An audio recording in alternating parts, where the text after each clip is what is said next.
Il y a aussi parmi nous beaucoup de personnes qui parfois ont pris l'enfant de leur frère ou de leur sœur, parfois même l'enfant d'un membre de la famille qui est décédé. Et cet enfant-là habite avec eux. Et cet enfant-là est maltraité. De fois, la façon dont vous traitez cet enfant est différente de la façon dont vous traitez vos propres enfants dans la maison. Quand vous payez les vêtements pour vos enfants, vous ne payez pas les vêtements pour l'enfant de l'autre.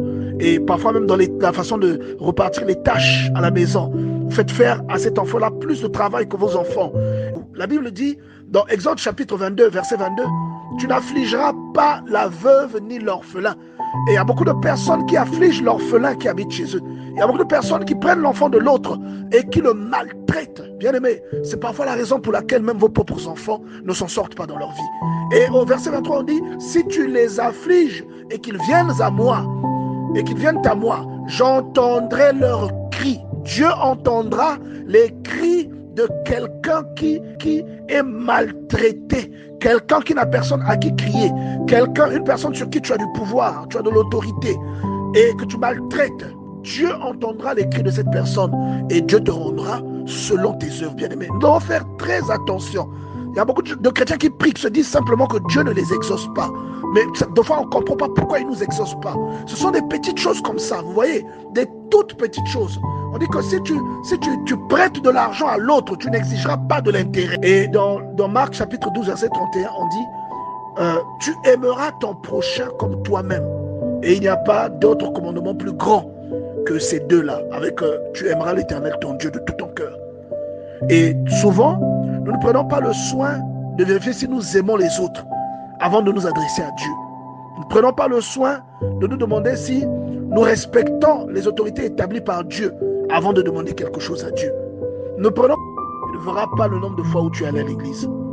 Dieu ne verra pas le nombre de possessions que tu as. Il ne verra pas le nombre de fois où tu as payé ton offrande. Dieu verra ton cœur. Ce que Dieu recherchera de ton cœur, c'est l'amour. C'est 1 Corinthiens chapitre 13. C'est ce que Dieu recherchera en toi. Nous avons tellement aujourd'hui pris l'habitude de prier. On fait des veillées de prière. On fait des campagnes d'évangélisation. On fait des programmes de prière de 20 jours, 21 jours, parfois 40 jours. Et finalement, on n'est pas exaucé. Et souvent, on n'est pas exaucé parce qu'on ne prend pas le soin d'apprendre comment tout cela fonctionne. On se dit qu'il suffit de prier, on peut mener la vie que l'on veut. Et comme Dieu est bon, Dieu nous exaucera. Ce qui est complètement faux. La Bible dit que Dieu a instauré des principes.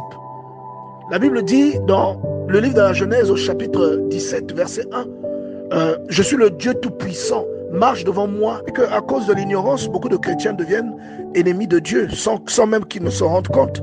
Ils sont dans la maison, ils continuent d'aller à l'église, mais ils ne savent pas qu'il est devenu l'ennemi de Dieu. Parce que Dieu s'érige en père des orphelins, en mari des veuves. Dieu s'érige en défenseur des personnes qui ont des difficultés, des personnes qui sont maltraitées. Il y a des gens qui prennent l'enfant de leur rival, mais qui maltraitent cet enfant dans la maison. Et leurs propres enfants sont au lait au miel. Mais comment est-ce que vous pouvez espérer que Dieu vous bénisse? Et il y a des gens qui, sans le savoir, deviennent ennemis de Dieu. Et ils sont étonnés de ce que leurs prières ne sont jamais exaucées. Ils sont étonnés de ce qu'ils attendent de la part de Dieu ne vient jamais. Ces gens-là sont étonnés. C'est souvent l'ignorance, bien aimé, qui nous conduit dans ce genre de sentier. Souvent par ignorance que nous agissons, ne sachant pas que nous sommes en train de créer notre propre tombe. Nous devons vraiment prendre le soin de faire des partages, de discuter avec des personnes qui lisent la Bible.